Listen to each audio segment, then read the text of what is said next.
Hey everyone, it's 2 o'clock here in Wisconsin, so it's time to get started. Thanks for spending a little part of your Friday with me, as we just have a little bit of an informal live stream about some stuff in Illustrator. It's been a while since we've done one of these. I don't remember how long it's been, maybe, I don't know, 3 or 4 months, something like that. I've been busy with some projects and some isolation and depression, and so it's kind of taken away from my sharing time, but had some recent unexpected downtime in a project I was doing, and I thought, I'll take this time to share a little knowledge, because that always makes me feel good. I like doing that and meeting up with all of you here again on the internet. So please feel free to say hi in the chat and tell me how you're doing, or as we go along, just leave some comments, talk about your own methods, leave some questions, kind of make a little conversation there. I'll check in from time to time on that. There's going to be a few seconds delay between what I say and when you hear it, so won't always answer right away, but I'll keep my eye on it. It's down in the corner of my screen right there. Hello, Allie. Thanks for joining. Oak. It's nice to have you both here, and it's been a while since I've interacted with more than 3 or 4 people at once. Always on the internet nowadays, but it says there's 8 people here. That's probably the largest group of people I've talked to in quite some time. So, yeah, wonderful. So, and I don't have anything rehearsed, which is why I keep saying so a lot. What I'm going to do today is I'm going to talk a little bit about one of my favorite parts of Illustrator, which is the appearance panel. This thing I've got right here. And to me, it's kind of an underappreciated part of the program. And I say underappreciated, maybe that was just me. When I started in Illustrator, it was a good couple of years probably before I really started getting into figuring out what this thing can do and why it was there. And that's not unusual. Illustrator is a huge program. There are so many menus and options and everything in there that it's a lifetime to learn this thing, probably. I'm sure that when I'm 70 years old, I'll be like, oh, there's a new feature that has been there since 2015, and I just learned about why it's valuable in design and cartography. But to me, I think, once I really learned the appearance panel, I started to understand a lot more about how Illustrator worked conceptually, and I was able to do a lot of things that I used to do more efficiently, and able to do some more cool stuff with it. So that's kind of what I want to talk about it. And I've written about this before on my blog, on a few different a few tutorials that kind of leverage this power. So if you go over to my blog, something about maps.com, and you click on over to the blog, or if you go to the tutorials, you'll see some stuff about doing some type knockouts that we might talk about today, and the power of appearances, and it kind of gets at some of these ideas. So a question coming: does Photoshop have some sort of equivalent? Sort of. Photoshop has appearances. There are various appearance effects you can apply to layers. You can do outer glows and bevels and shadows and strokes on things, and it's kind of conceptually equivalent, but they kind of come at it from a very different angle. One thing that you do remind me of, though, is that I wanted to mention that I'm going to talk about Illustrator here, but some of the concepts I'm going to talk about actually apply to Arc Pro as well. I don't really work very much in Arc Pro. I'm still kind of figuring that one out and making that slow multi-year transition probably for me. But when you look at the kind of stuff that people like John Nelson are doing in Arc Pro, it's going to rhyme a lot with the concepts of what I'm going to be talking about in Illustrator, of applying various appearances to vectors. So you'll see some of that there, and so maybe some of these concepts will apply over there, even if you don't use Illustrator as much, definitely.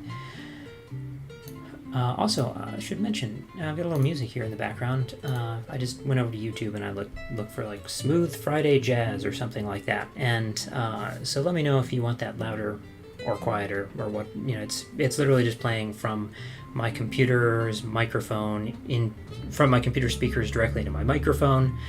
So it's not going to be the highest quality, but maybe just something a little background for the pauses. So let's jump in. So before we get to this map, I promised on Twitter that this map would come into play.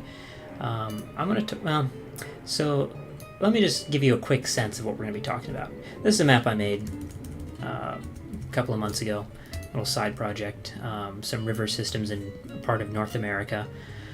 And it uses a lot of cool appearance effects, and we're not going to break them down yet because we're going to talk very abstractly about how the panel works and some basic concepts before we dig into it, but just to give you kind of a preview, if I just zoom in here on this river, you know, I've got this circle here. If I select this thing, you can see it's just a circle. And notice though, how much stuff spawns off that circle. There's all these rings, and then there's this set of circular fills. All of this is live, and all of it even changes with the change in the shape of the circle, kind of thing. That's what appearances can do for you, and so that's a little preview, and we'll talk about how I did that a little bit later. But for now, I'll just undo it, and I'll take us over to a new document. Christopher, thanks for joining. I'm glad you're spending your Friday afternoon here. It's relaxing for me. It's good to share some knowledge and have you all here listening to me. I don't know, maybe that feeds like my ego to just have people paying attention to me, but and looks like we're up to 17 people, so that's a pretty good audience. So thanks for spending the time. So one of the first things I learned in Illustrator, probably, you know, that a lot of us learn, real basic concepts, is that if I draw some artwork, I'm just going to draw like just a random polygon here, a little heptagon, that artwork can have fills and it can have strokes. So we got sort of a greenish fill here, and I'll give it leave the stroke black, just give it a nice thick stroke so it's easy to see on video. I've also made all my anchor points kind of large just to help make sure that it's pretty visible on screen for everybody. So fills and strokes, kind of basic things, and you can play around with fills and strokes as these fundamental sort of pieces of your cartography without ever really having to think about appearances. But behind the scenes, these are actual appearance elements that are being applied mathematically behind the scenes to vectors. All that's really going on here behind the scenes in the software is that we've got 7 points, and it's about how do we draw those 7 points. Do we connect lines between them? Do we fill in the space in between? And so fills and strokes are the two most common ways that we can put some sort of appearance onto these points that are existing in this geometric space. And one thing that's valuable to do is to actually look at the raw geometry sometimes behind our work. And if you've ever gone up to the view menu, you can look at outline mode, which is Command Y on the Mac or Control Y on the PC. And this shows you simply where are the points in your document and what are the connections between them without any appearances at all. And if I go back to this document here, for example, and if I just switch over into outline mode, I can see all the raw lines and vectors that it's made from. And so everything else that gives it a style is what we call an appearance element. And so we're familiar with these basic ones, strokes and fills. And so you wouldn't really need the appearance panel for that. But we can go a lot farther thanks to this panel, right? It shows we've got a fill and a stroke. So let's start with something really basic. Notice I have, if I expand little trees for each of these, the fill and the stroke in the appearance panel lets me drill down into their individual opacity. I could make not the whole object partly transparent like you might do in the transparency panel over here, right? Let me make a second one of these, so when we're dealing with transparency, it's just useful to have things on top of other things so you can see what's happening. Right? Normally you might be used to, selecting an object and saying, let's turn down the opacity on that so we can partly see through, and both the stroke and the fill become partly transparent. But if I select this one over here and look at the appearance panel, I can drill down and say, let's set not the opacity for the whole object, that's this one in the bottom, but this opacity is part of the tree for just fill. So let's make just the fill partly transparent, but the stroke is still solid. Right, so we can start to control we have finer control on the appearance panel over each of these individual elements. Or if I take this one here, notice I can drag these things in an order. So the stroke goes under the fill now. It's just like a sort of a mini layers panel kind of thing. Right, so now the fill is on top, the stroke is on the bottom kind of thing. Thanks for joining, NB Toronto. Not sure about the jersey. I did debate about which jersey to wear. So this is the 2010 U.S. Away World Cup jersey from South Africa. I also have my Forward Madison jersey I thought about wearing. That's the only other soccer jersey that I've got. Forward Madison, the local professional team here in South Central Wisconsin. We've got a minor league soccer team, which is pretty cool to have. Although can't go to any of their games this year, but I watch them on TV, so it's kind of nice. But I thought this was a little bit. It's partly I'm wearing because it's really warm here. I don't have air conditioning, and my computer's in a little alcove. Like this wall is pretty close behind me, and the computer's in front of me, and there's not much else, so not a lot of airflow kind of thing. So it turns out athletic gear is really good for warm weather.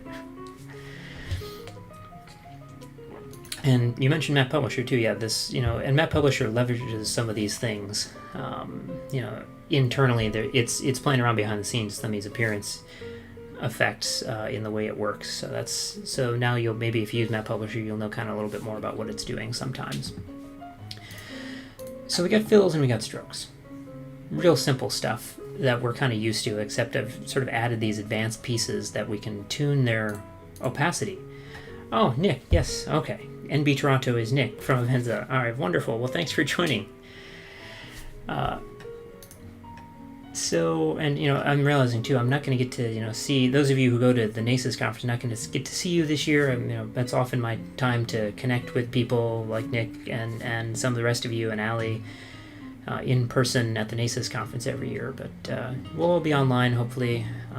They're working out the details of that for a couple of months from now, and then I'll eventually, hopefully, see you all the October after this one at the upcoming NACES, which I think is going to be in Oklahoma City. I think is the plan for that. So, never been there. That'll be fun. I got a friend in Tulsa, so I can maybe hang out down there for a while. In any case, what else did I want to do? Oh yeah, so fills and strokes. You can add more than one fill and stroke to an object too through the appearance panel, which is nice. So I'm just going to drag this transparency panel, get it out of the way. Notice these buttons down here, add new stroke, add new fill. So to show a potential reasonable use of that, I'm just going to go over here and I'm going to draw a line. Reasonable cartographic use. And I've got a line here and it says I get a 4-point stroke. I can give this line 2 strokes at once. Add new stroke. And right now we don't see anything because I have 2 4-point strokes directly on top of each other. But if I say, let's make this stroke, I don't know, yellow, and then make it less than 4 points, now I have a 2-point stroke that's yellow, and underneath it is a 4-point stroke that's black. So now I've basically created a cased line. So you might see in a lot of maps, roadways, for example, people might show a road with a black casing around it, or depending on the background, white casing or some other color. This is a way to do that without having to draw 2 lines. This is just one line, right? If I, at any point, move my anchor points, it all changes all along it. So that's really where the efficiency of using the appearance panel starts to come in, because you can do this stuff without the appearance panel if you want to. That's fine. You would just have to make 2 sets of line work. And that's where it can start to get annoying, especially if you anticipate making some changes later to your lines and you forget, I changed the black lines but not the yellow lines, etc. So that's going to be where you get a lot of value out of this thing. And again, you can see I can change my ordering, so I can drop the 4-point on top of the 2-point, then you can't see it anymore, just to kind of show you there's a layer equivalent there. Do I know if there's a European equivalent to NACES? As far as I know, I haven't heard about anything specific. So NACES, for those of you who are less familiar, is the North American Cartographic Information Society. That's a bit of a mouthful, but I'll just show you their website, naces.org. So it's an organization. It's most known for its annual meeting of cartographers and from kind of all over the mapping sort of realm. That meets every October, and of course they're being virtual this year, so if you're not in North America, it's going to be more convenient than ever to attend because it's all going to be online and they're working out the details of that. But basically it's academics, it's people who are sort of practicing cartographers, it's people who work in like map librarianship and data librarianship, people who work for governments, anybody who has stuff to do with maps. And it's a really great way to connect with like-minded people. I know there's been some small events that I've heard about in the Netherlands, for example. There's a NASUS member, guy who flies from the Netherlands to come to NASUS every year in North America, Hans van der Marel. He's organized some cartography days in the Netherlands, and I think there's other sort of smaller groups. There's map time chapters, but I don't know if there's any sort of big continental meeting. But I think there would be, I think there's certainly likely to be enough interest there. You know, I've seen so many people who have come to NASUS from Europe as well as from other parts of the world, and I'm sure there's a big enough core to put something like that together if somebody kind of wants to get together and do all the work of organizing. And so yeah, that'd be kind of cool if there were that kind of thing, definitely. But in the meanwhile, come to NASUS sometime, and come to it virtually, because it won't take a long flight over the Atlantic this year. And I will say that NASUS is where I learned a large percentage of what I know.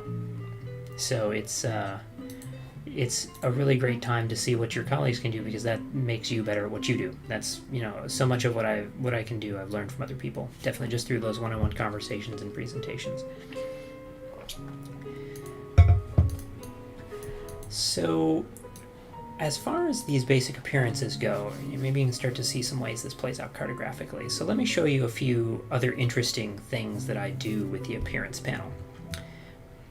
Sometimes on a document, actually I'm going to take it over here for a minute. I'm going to show this. Let's say, for example, I needed to check all the labels in this document, and I needed to mark off which ones I've checked and which ones I haven't. And I need to keep track of that. There's a lot of labels. There's about 800 on this map.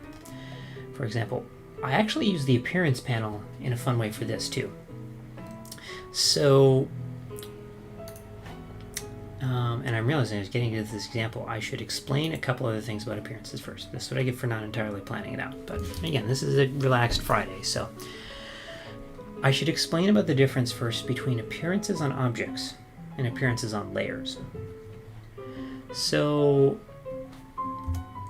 one of the things, I teach cartography from time to time at the University of Wisconsin in Madison. And one of the questions that often comes up from students is, let's say I've got a whole bunch of these objects here. And I'm going to make them a slightly less eye-searing yellow here. Let's make that just a little bit nicer color. I don't know, make a blue. I like blue.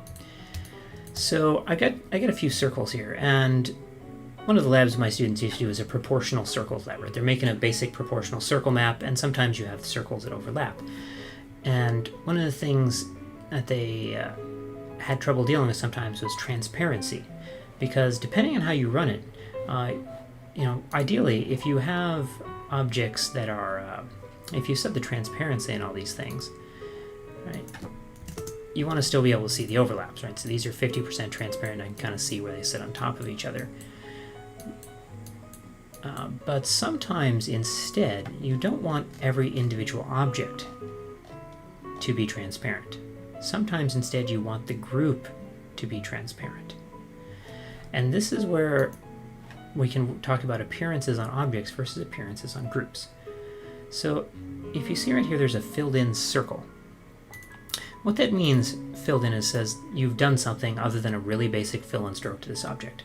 It's letting you know there's an appearance on this thing. In this case, my appearance is 50% opacity. If I get rid of this, and I instead click on the circle for the layer, and go to 50% opacity there, it drew the entire layer and then turned it transparent, rather than making each individual object transparent. Let me give you a different example with shadows. So again, I'm going to get a few circles here. We'll make them a lighter color. And I'm going to just select all these and say, give them a drop shadow. There we go. And you see they all sit on top of each other. They all have shadows, and the shadow from one object that's on top sits on the, and it covers up the one that's below. But if instead I were to make a layer of circles like this, and click on the circle for the layer, and say apply that drop shadow, instead it applied the shadow to the whole layer, right? It didn't do shadows in each individual object. It drew the layer, decided what the layer would look like in its final appearance with things covering other things, circles covering other circles, kind of all melded together, and then added a drop shadow. Right. And that can be really useful at times because there are often times when you have multiple objects in a layer and you don't want them to shadow each other. So, for example, if I had, if I had this blue box and I wanted to put some words on that blue box,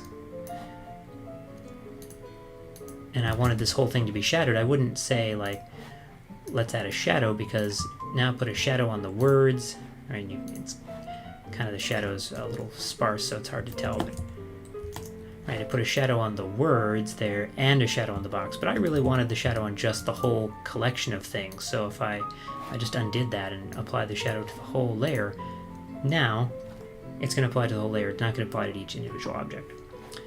So that's handy to know. And in this case, my little example where it's going to come in handy is I'm going to use appearances to recolor whole layers. So let's say I want to just check some labels here. So I've got my type layer, and I'm going to say,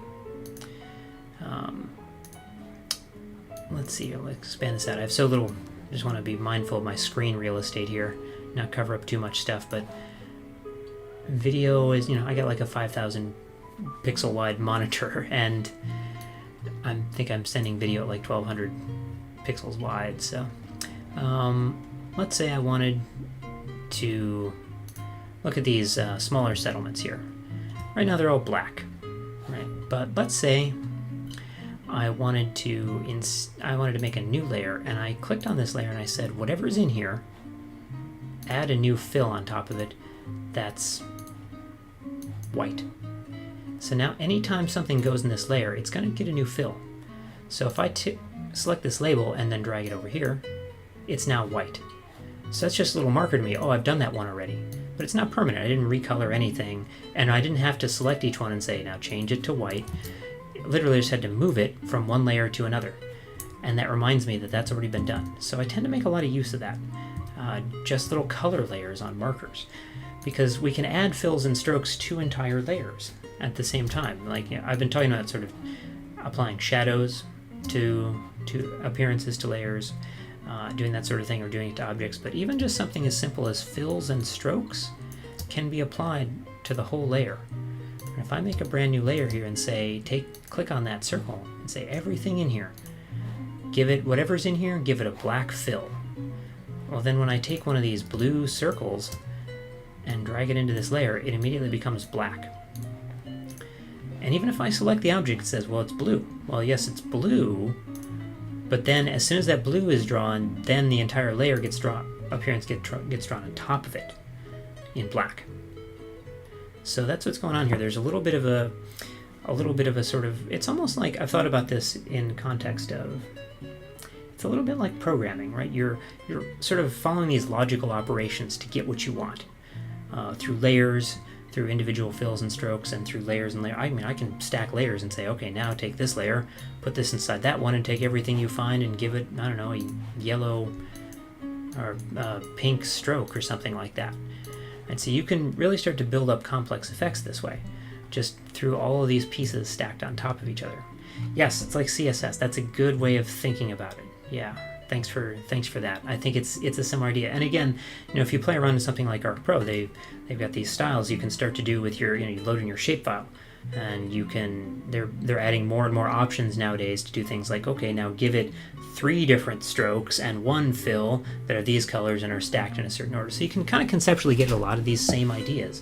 So I think, CSS and GIS and Illustrator, they're all kind of converging on these places to apply complex appearances to vectors. And I generally do this kind of thing primarily in Illustrator, so that's what I'm going to talk about. But I think this is where the real power of the software is unlocked in order to get that stuff done, because otherwise even a simple like roadway like this, that's going to be multiple pieces, and that's where someone like me might mess up and forget to move one of them or reshape one of them versus the other.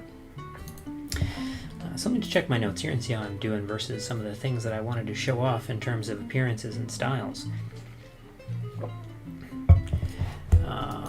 Yeah, okay, so a couple of other items here. First off, notice that when you apply things to a layer, and I'm just going to make this less stacked, just one object that's blue inside something that says color everything black. Notice there's the contents. I can say drag this fill under the contents. So draw the layer contents first, which is a blue circle, and then underneath it, draw a black fill. In this case, one's exactly coincident with the other, so you can't see it. But let's say we could draw a stroke underneath the contents. So this is how sometimes one of the ways that people do type halos. I don't do type halos a lot. I tend to do knockouts instead. But if I do them, that tends to be one of the ways I do it. I'll say like words. Let's say we'll give this a yellow halo. Well, I will select the entire appearance of the layer and say let's add a new fill. Add a new stroke rather. That's yellow, and drop that underneath the contents. Alright, so now the words still appear on top of it, and the stroke is hidden underneath. And then I round that off so it's not jagged on that W kind of thing. So that's kind of a simple way using the appearance panel that a lot of people get at that idea. So now, let's kind of go over back to this thing and break down a little bit. One of the things that I've got going on here, kind of a complex effect. Along my whole coastline here, I have these little buffer zones. And these are kind of derived from the idea of what are called water lines, which is a cartographic style that, let me see if I can find a little example on the internet.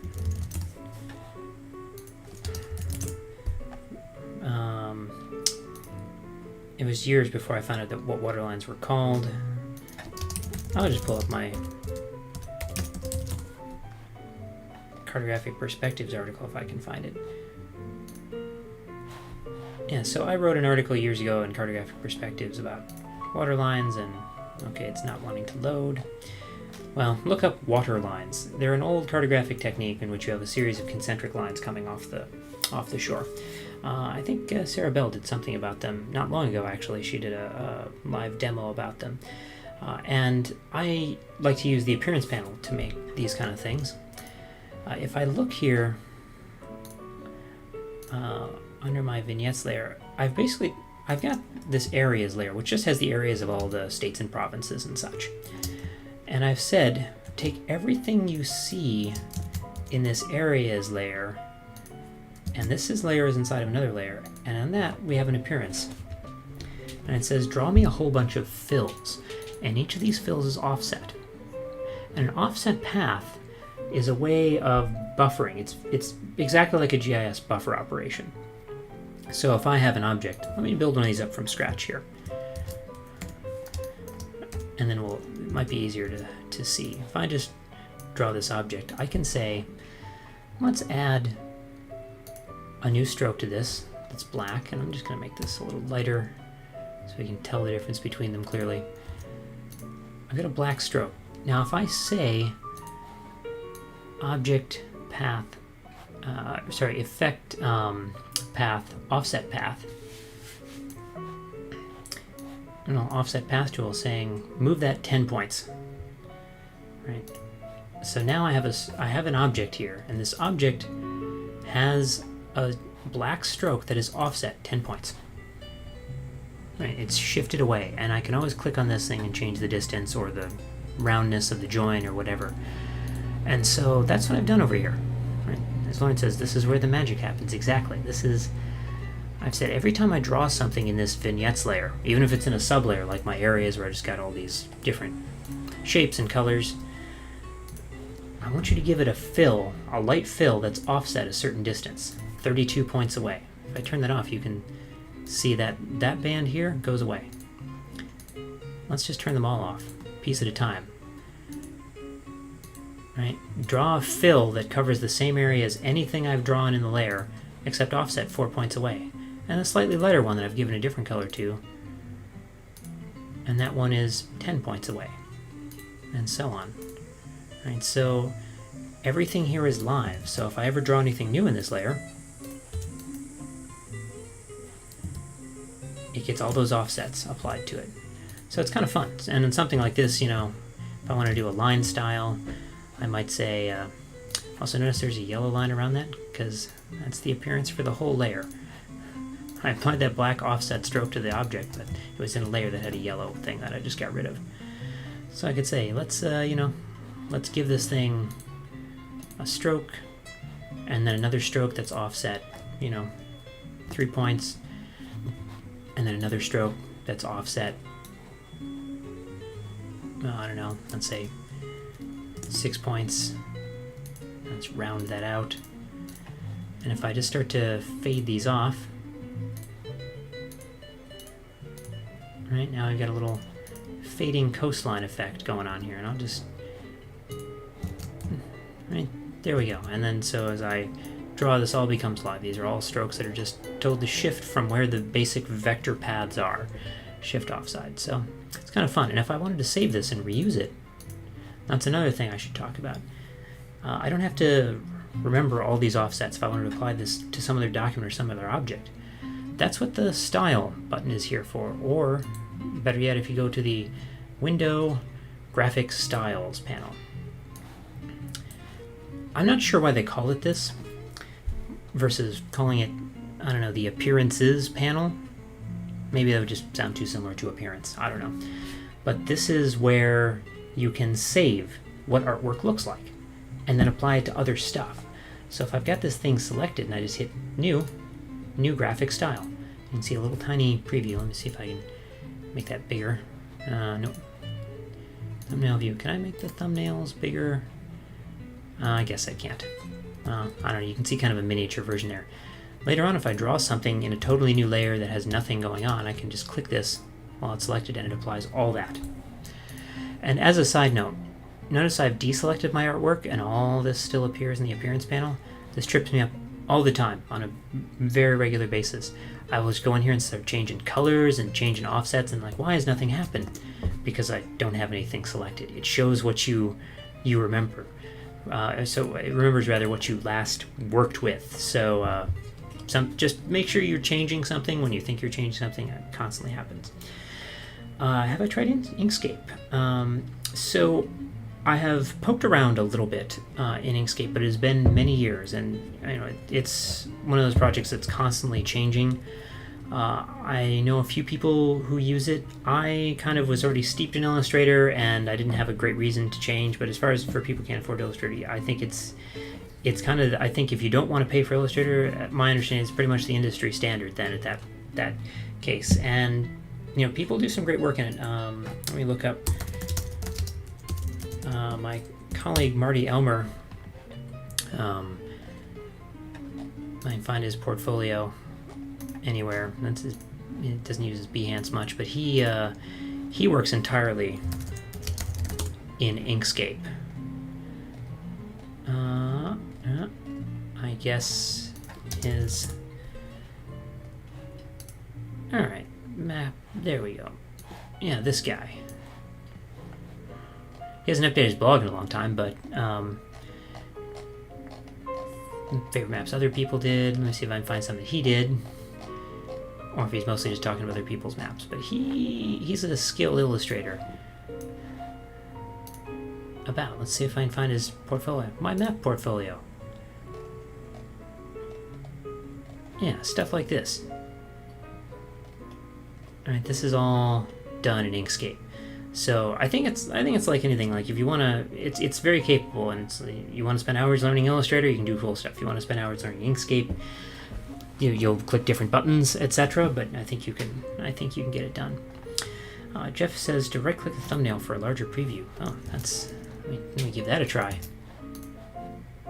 Oh yeah, wow, that's cool. I did not know that one.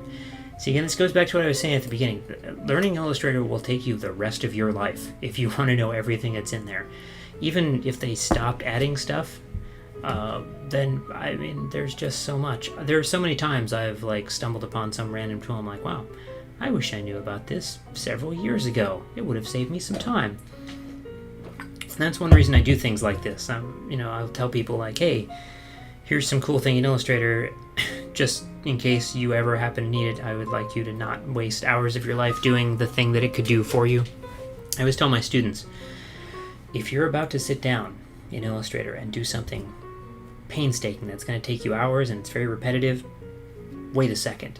There might be a faster way, because I've had people come to me like, yeah, I resized all 200 city dots one by one. And I'm like, oh, I'm so sorry. I could have learned about the transform each tool and wouldn't have had to do that. But I mean, it happens. So I just try and preempt with little presentations, kind of things like that, even if people don't need it that instant.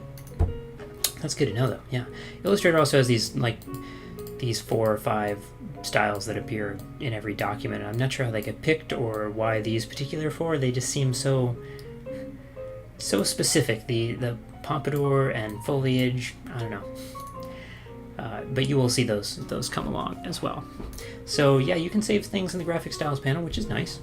I tend to use that a lot, and you can make templates and things, or open up old documents and pull things over pretty quickly.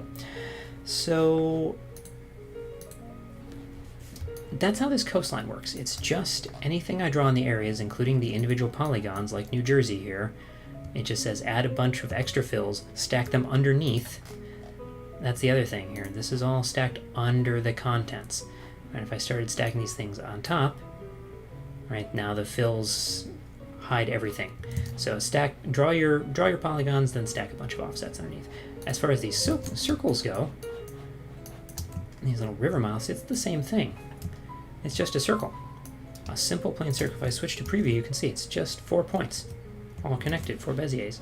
I said give it these three strokes that are all offset, and you notice they change color a little bit. Even though it says the strokes are the same, that's because this stroke is 50% opacity, and this one is 25% opacity. So they're just fading out in opacity as they go, and as they get farther and farther offset. And that river mouth, let me just collapse this down. That river mouth is being drawn in the mouth layer, and that mouth layer is part of the vignettes layer. So after it gets drawn, then fills get drawn based on that. It's all kind of going in an order of operations computationally. So all I got to do is draw one circle, and I get all of this stuff around it without having to painstakingly reproduce this kind of thing. And I will point out, you can work with offset paths outside of appearances too. There are times I want to do that where because these circles aren't selectable. These edges here, they're not selectable. You can't touch them. The only thing I can do is touch these lines that everything is built off of. Oh, that was a different layer that I was selecting there. My international boundary was a clipping mask.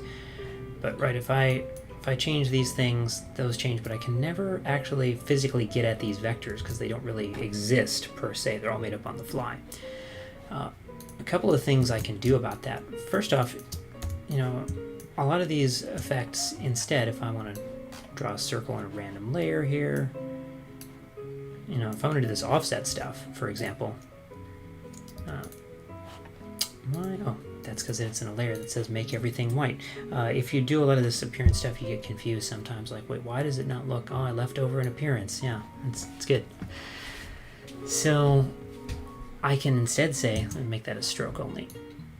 There's the offset path under object path, and this is the non-appearance version. This is the live version where it actually says, okay, I will make you a new version of the circle or whatever else.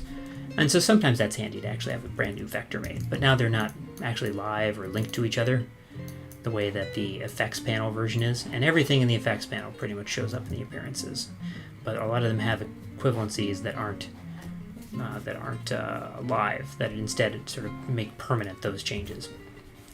The other thing I could do, and I've had to do sometimes when things don't print right, like sometimes PDFs or whatever aren't interpreting all the appearance effects that I'm doing correctly occasionally, is you can go to Object Expand Appearance, and it just basically turned everything into actual vectors now, and there's a lot of them, right? It actually made a polygon that looks like this and like this and like this and so on. So that's another thing you can do, is kind of vectorize and make permanent these things. All right, so that's kind of a cool thing that you can do there. Let's talk about number circles. That's another fun. Most of the rest of this is just going to be interesting appearance effects. We've got the basic concept of appearances, and I'm going to show you a few things you can do, but If you learn the basic style, it's mostly just playing around. Basic idea. So one thing I like to do on various maps is sometimes people want numbered circles, or this is object number 9, 9 in a circle kind of thing, or some text that has a background to it. And we can make all of that live with clever use of appearances. So what I'm going to do is I'm going to type, again, some words. And let's say I wanted those words to appear on a yellow background, we'll say. But I want that, I could just draw, right, yellow, and I could say push that behind, and and that would be fine. But what if I wanted it to be live? And when I make the words longer, I want that rectangle to change with the words. How can we do that? Well, I can do that with magic of appearances once again. So what I'm going to do is I'm going to say take everything in this layer and add a new fill to it. And it's a black fill on top of black text, so it doesn't really change anything right now. We'll make it yellow for a second. And I'm going to say, instead of that being a fill that just perfectly matches the text, say convert to shape of a rounded rectangle. And we'll keep this default for now for a second so I can reorganize things and you can see better what's going on. But we have a few options to play with. I have a fill that's been converted to a rounded rectangle, but it's on top of the contents. So let's drag that underneath the contents. Now, as I add things, that rectangle changes size, which is pretty cool. So now it's just a matter of fine-tuning it and say, okay, well, actually take this thing, rounded rectangle, and right now it's relative to the size of whatever we've got, except plus 18 points. So let's make that less. 4 points maybe on each side. I don't know, corner radius 5 points. So now it's all live. Every time I type something, right, that gets updated, which is pretty cool. Of course, if I type something else in this layer, it applies to the entire layer because that's how I set it. So I probably instead want to do this thing on an object basis rather than on a layer basis. So that's another reason why that distinction becomes important. Sometimes you want to do things to whole layers, sometimes you want to do it to objects. Notice if I mouse over here on this circle, it says click to target and drag to move appearance. All right, I've got this appearance of a fill rounded rectangle.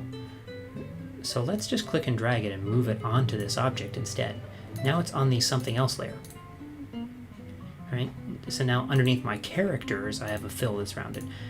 And now it doesn't apply to the whole layer. I can move it.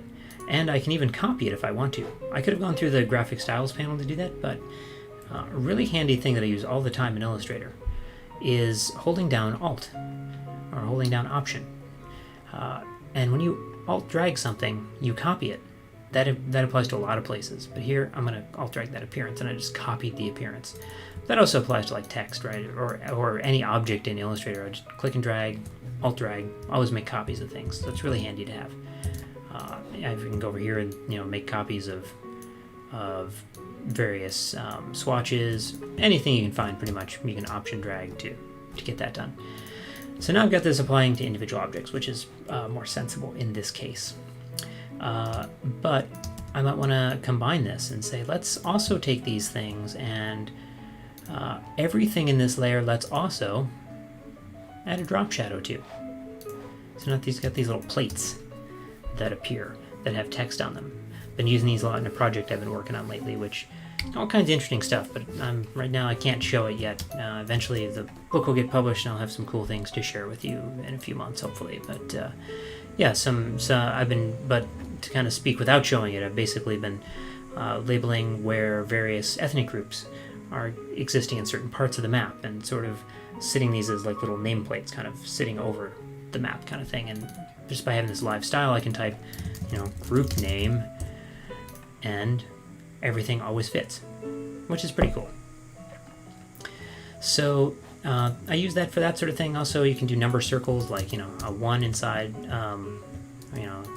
Ones look kind of weird in this typeface. Let's do a 4. There we go. Instead of a rounded rectangle, let's trash that and say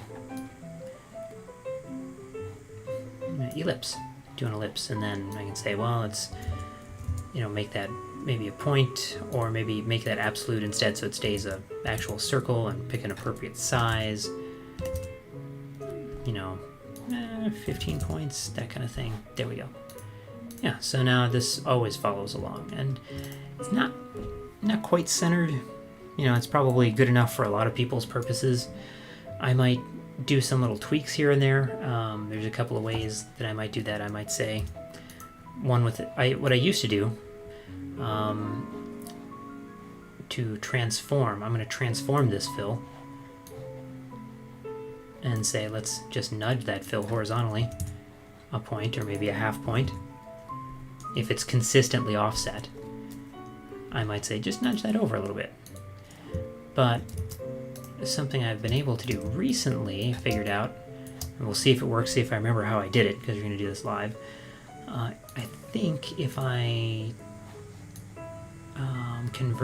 if I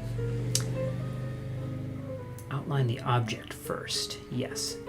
That's still not much better centered. So part of it has to do with the fact that when you have text, right, the box shape of the text isn't always, it's got this extra dead space in the bottom due to descenders and things, so it doesn't always, when these things are centered on the text, they never always quite center right. So if you apply outline objects, sometimes it gets things to center better when you apply these other fills and rounded rectangles and ellipses and such.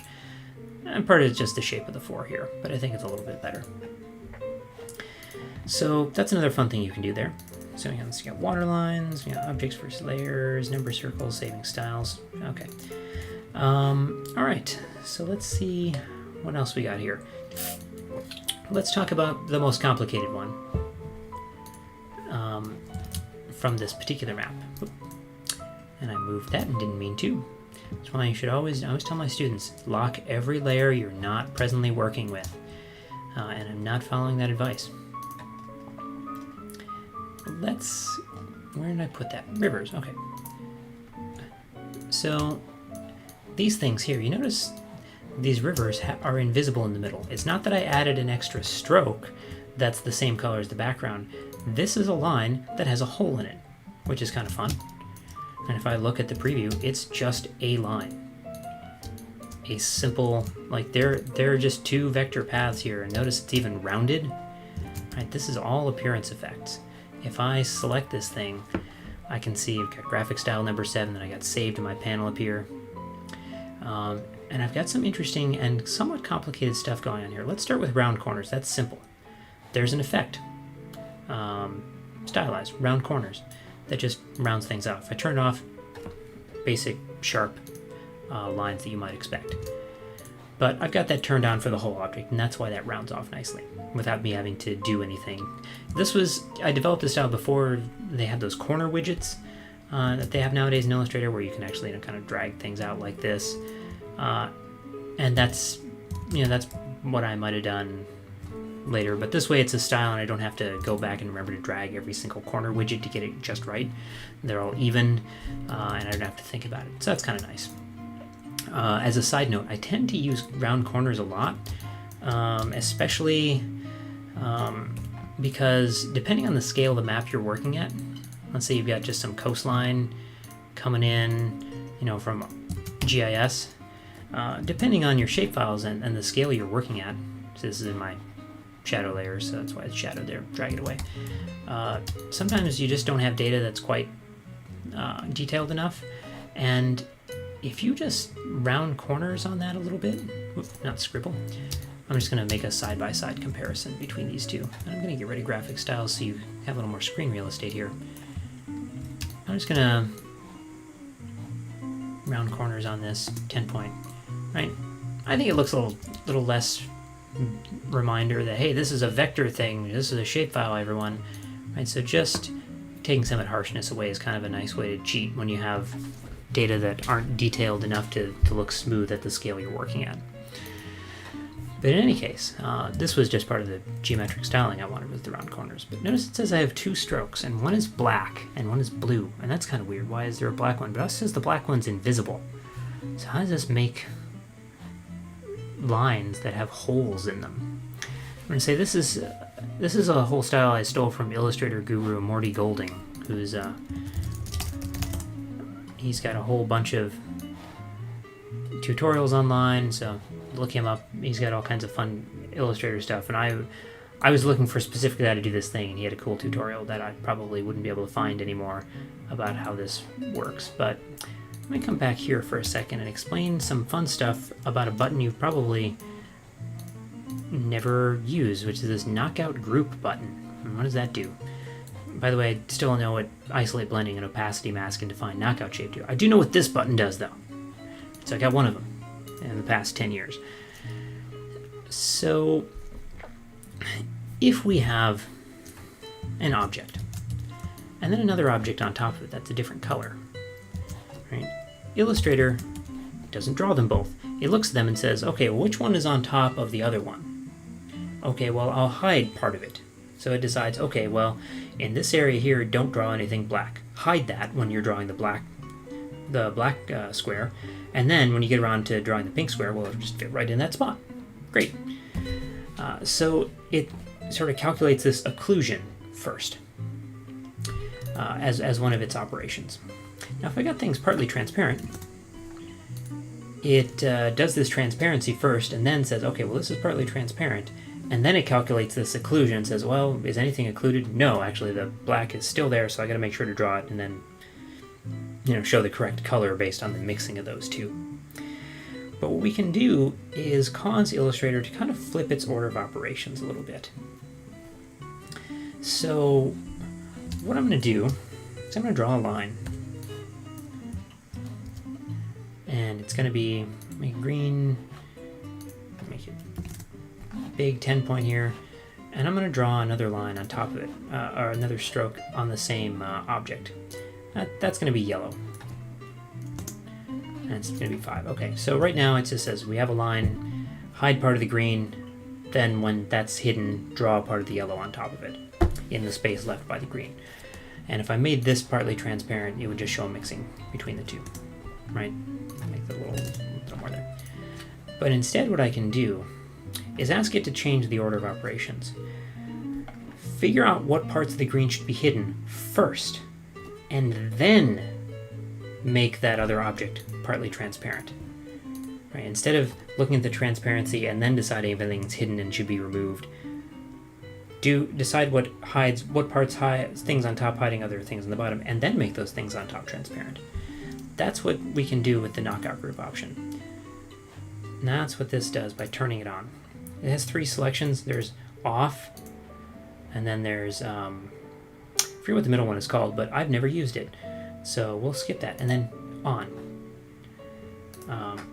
In this case, though, I need to apply it to the whole object, not the thing that I want. It has to apply to the whole object. So I click the opacity for the whole object, turn on knockout group, and notice this is still partly transparent yellow, but the green was hidden underneath. It decided knock that top yellow stroke through the green and then make it transparent.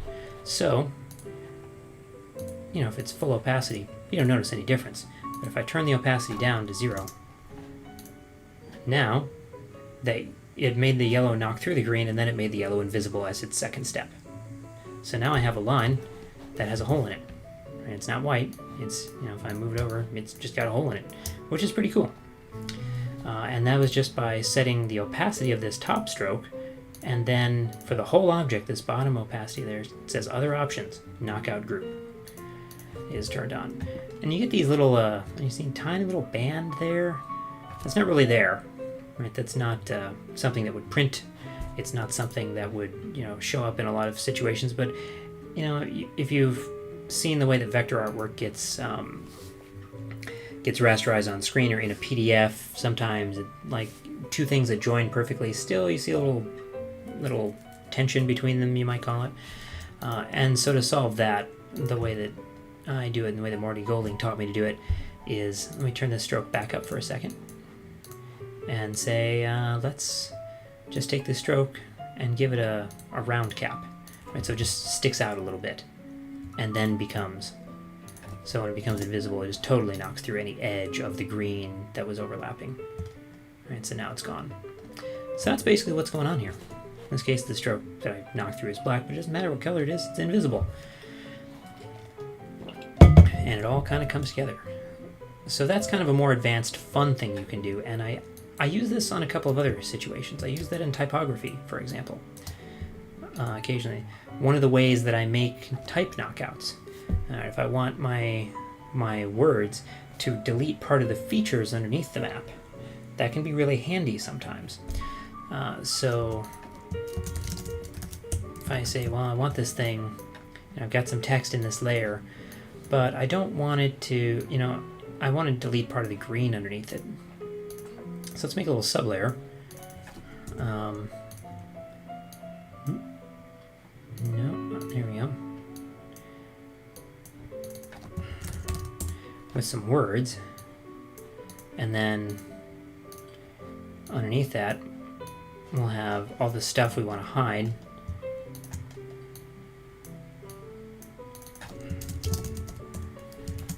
So how can I do this? Well, I can say,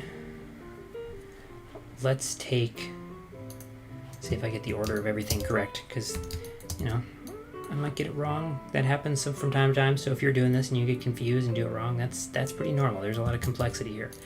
If I say, let's talk to that halo there, just add a stroke, put it behind the characters, and we'll make it red just to be real obvious. And I'll make it like 3 points, make it really big, just so we can see. All right.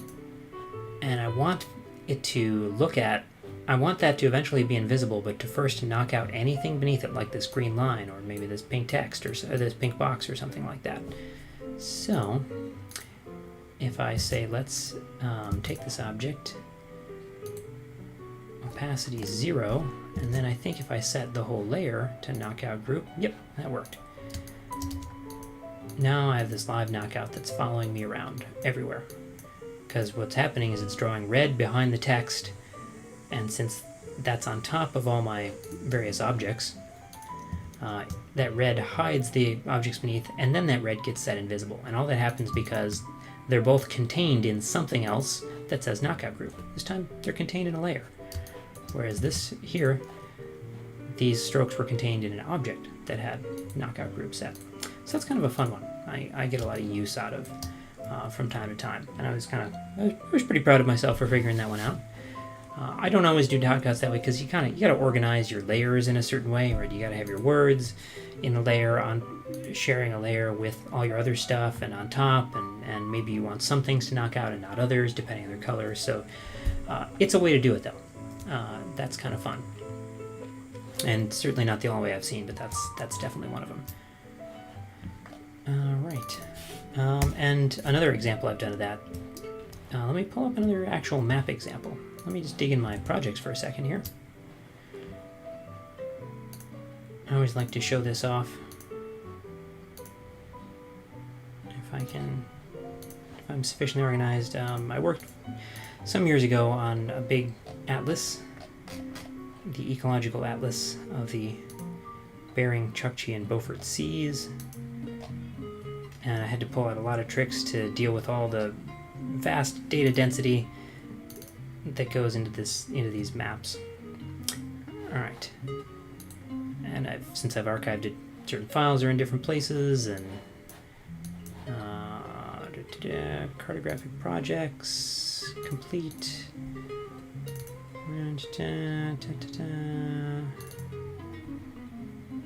Full raster. There we go.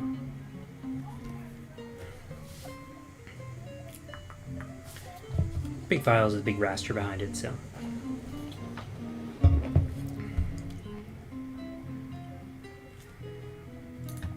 Alright. Yes. You can do a graphics card. You can think about it.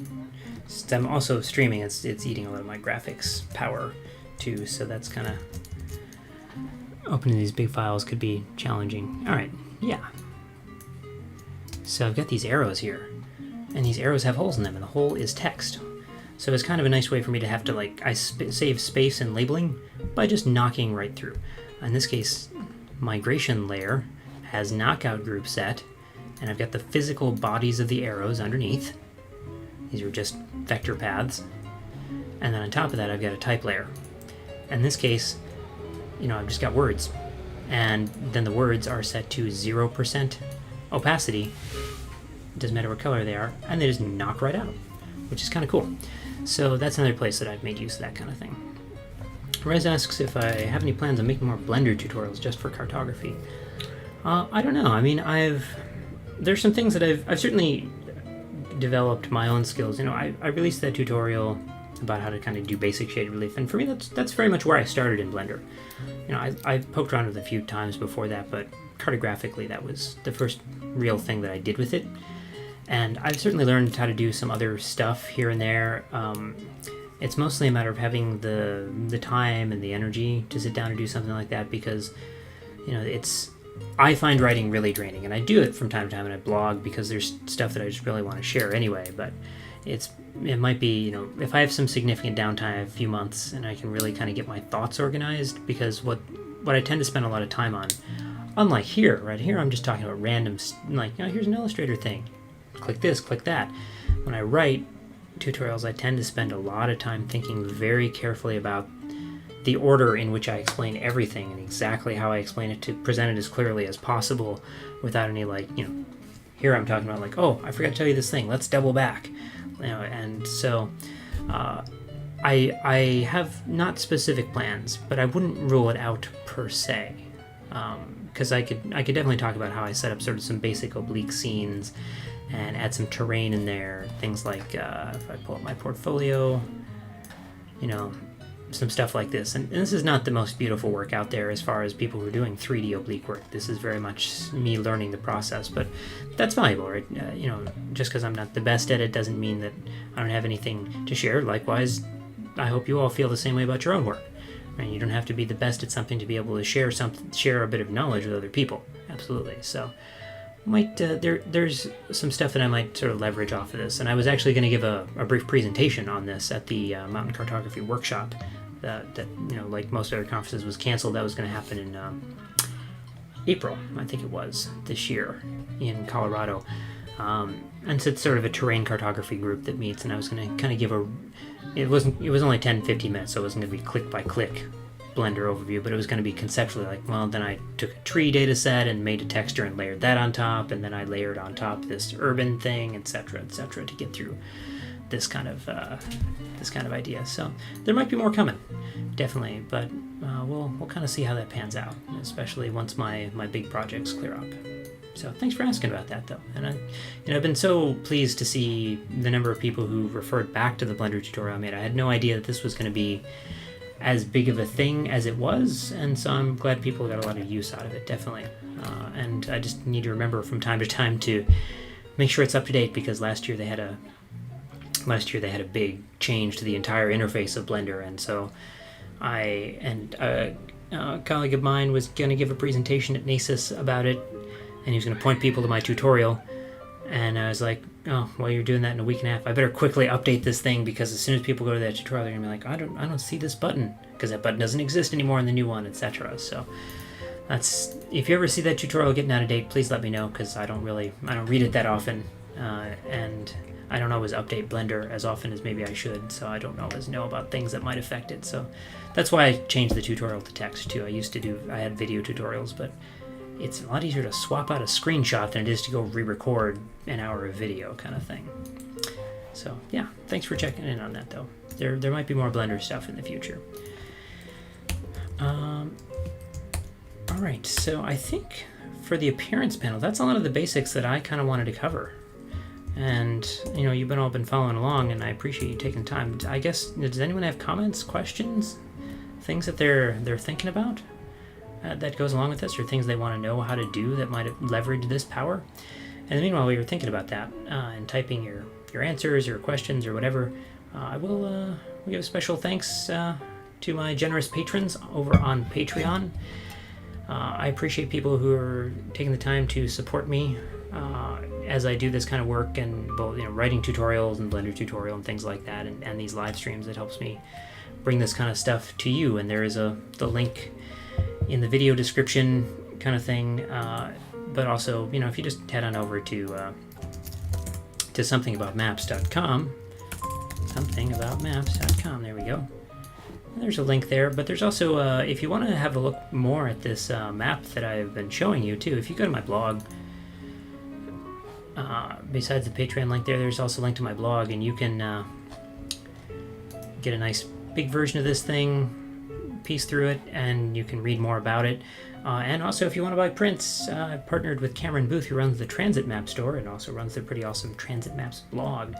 And he is doing, custom prints on his very nice paper. I will say, I got one. I was very happy with that, and on his nice inkjet plotter kind of thing. So you can support, as he says, support two small businesses at the same time if you want a big poster of this kind of thing. Hans, good to have you here. Looking for a way to easily change the widths of appearances with multiple strokes. The widths of appearances with multiple strokes. Can you expand on that? I'm not quite sure what you mean by that. Are you talking about like variable stroke width stuff?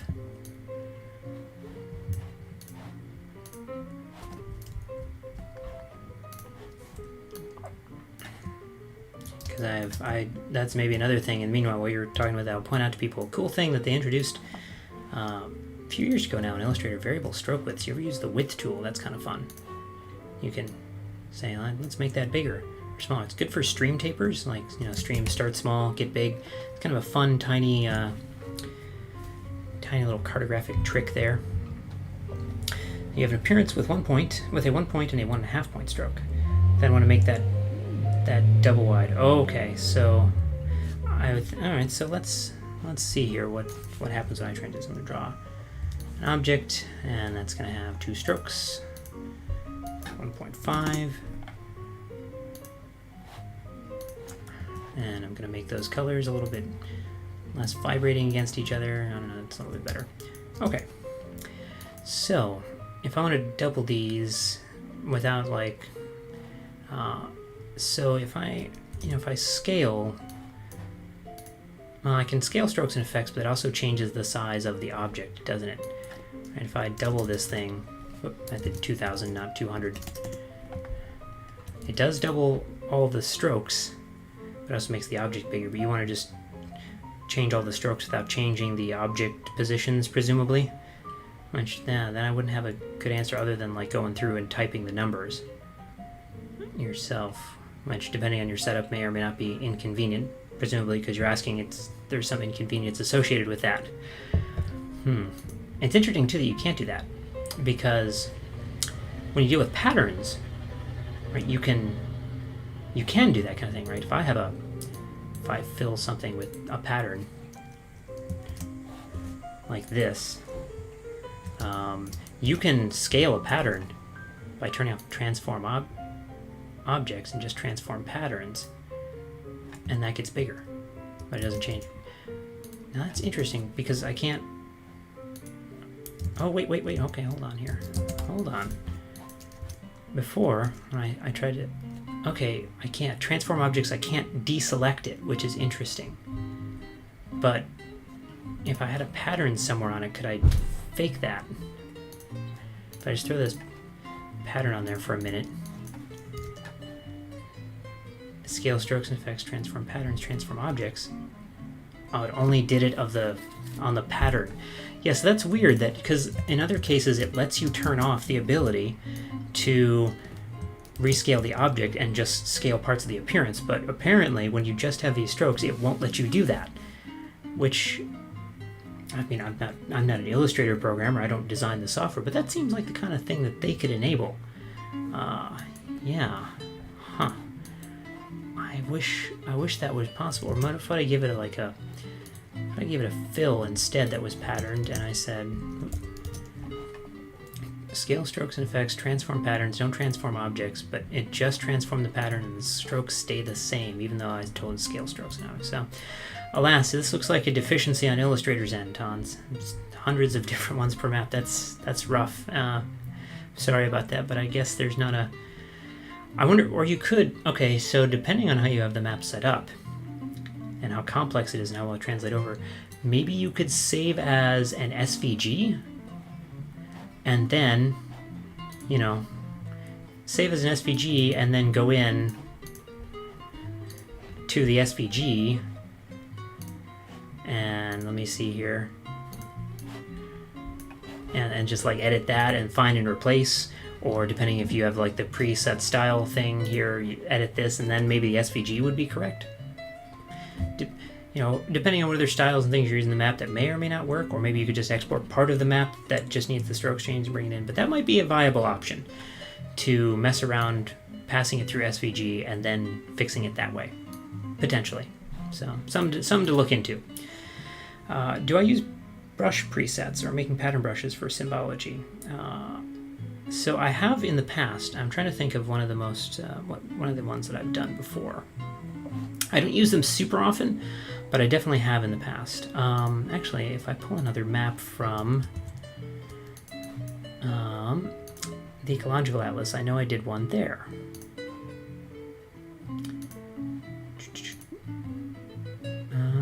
2016. My projects are organized by year. I just have to remember each year, like which year did I do that in. Okay. Themes, physical setting, climate. Where? Ocean currents. That's the one I'm looking for.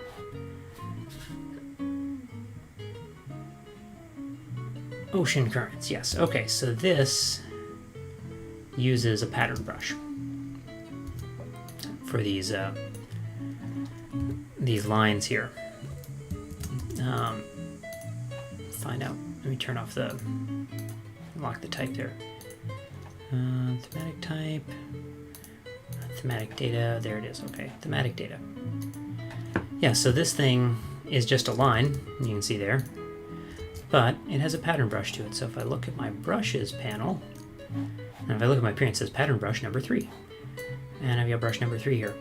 And these are interesting to mess around with. They basically, you can set what does it look like in the middle, what does it look like on certain corners, or let it auto generate how it should look on a corner. But I really wanted this so I could do the start to have a little pencil end, which I could have done with an arrowhead, and the end tile, so I could have this little thing right here. And I wanted it.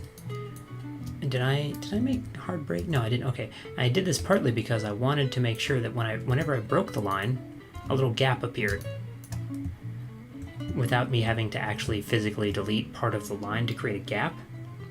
Yeah, you're right. It is definitely sometimes hard to fix corners. This is why I've only used them, like, oftentimes these are very smooth and they're very simple, so that's a place I can get away with that. But you start to get into more complex shapes, and sometimes they fall apart. How much do I negotiate with clients? They don't like my ideas and style. It really depends. I always emphasize the bottom line is they're the ones paying me, so I will do the thing they ask. But I also tell them, look, you're paying me for my professional opinion. And in my professional opinion, I think you should do it this way. So, it would be unprofessional of me to not tell you to try it this way, for example. That's what I would say to them. Oftentimes, what it really is an educational process rather than a negotiation. They're not steeped in sort of the design thinking that I and a lot of you and colleagues in cartography have had. So there are things that might on the surface to them seem like a good idea that just won't work out. And I can tell them, like, look, this is why it won't. I can try it and show you, and then they would agree with me potentially. But a lot of times clients ask me to do things that I've already rejected. I tried that and it didn't work. And they didn't go through that process. They didn't realize. And so, especially for longer projects, like this whole Ecological Atlas, which I'll just kind of pull up in my portfolio here. I was working with Audubon Alaska for a good year and something probably, and a lot of this was back and forth kind of explaining, so here's the cartographic principles that inform it. And since we had so much time together, there was got a sort of mini cartography course conducted to them, and they were really great about it, and they began to understand and make suggestions to me that were much more based in that informed thinking about cartography. And they definitely, their creative input pushed this project farther, absolutely. So a lot of that is just, getting at thinking about why people maybe don't like the ideas too, because a lot of times people will ask for something and they don't like the answer to what it is, like I can do this thing for you, but I think that's not what really makes you unhappy about this color scheme. It's really that you're, it's just like I didn't think very detailed about colors or typefaces, etc. until I got really into this, and I went through cartography classes and spent a lot of time designing. I didn't have the language to talk about, to understand what I wanted and how to make things look the way I wanted. So sometimes it's just helping them find the words to say, like, okay, you've asked me for this, but is that what you really want? I think maybe you're really asking me to do this thing, right? It's not that you want this to be, dark blue. It's really you want more contrast between these two things. Is that what you're really going for? And they're like, oh yes, that's what I really meant. So I think about it, think about opportunities to educate your clients is really the way of doing it, definitely. And that always leads to more positive outcomes. Both they come away more knowledgeable, and you can explain to them why you're doing what you're doing, and maybe they won't like it, and then you do what they want because they're paying. But I've certainly, going through these negotiation processes, been pushed to do better work too. I will do this thing and I think it's good, and they're like, no, it's not. And then we go through an explanation process, and I understand more what they're thinking, and like, okay, yeah, I will try it this way. And you were right, client, this was definitely a better idea, kind of thing. So, and that was definitely a process on this atlas too. This individual map here, King Eider, that we just looked at in Illustrator a minute ago, this was one of the first ones we did, and I have 60 draft versions of this. Now each draft doesn't look drastically different, but over 60 different file saves, things came a long ways, absolutely. So there's a lot of that kind of thing going on. So yeah, that's what I got for you. Anything else before we wrap up? I'll leave you a moment to type any last words, questions, goodbyes, etc. But in the meanwhile, I'll say thanks again for taking the time to join me. It's been relaxing. Relaxing music on in the background. It's been good for me to take some time to share some knowledge that also kind of always recenters me and to connect again with all of you in the cartographic community, which is nice, until the time when we can all meet again in person at some point, probably next year, kind of thing. All right. Well, you're welcome. Thanks for coming along, everybody. And this video will be up at the same link. If you visit here or you want to share with other people, I think 15 minutes, 20 minutes from now, YouTube will have it processed. So just drop on by this link if there's something you want to see again or share with other people, or I might share bits of this with my classroom because whenever I teach again, because the appearance panel is something I really try and hammer home into students' minds early on, because that's, if you think about everything in terms of appearances, Illustrator I think makes more sense and becomes more powerful as you go forward, even if you're doing basic things like just fills and strokes. So definitely going to get some mileage out of this one, I hope. All right, well, thanks so much. Stay safe, everyone, and enjoy the rest of your day and your upcoming weekend. Take care.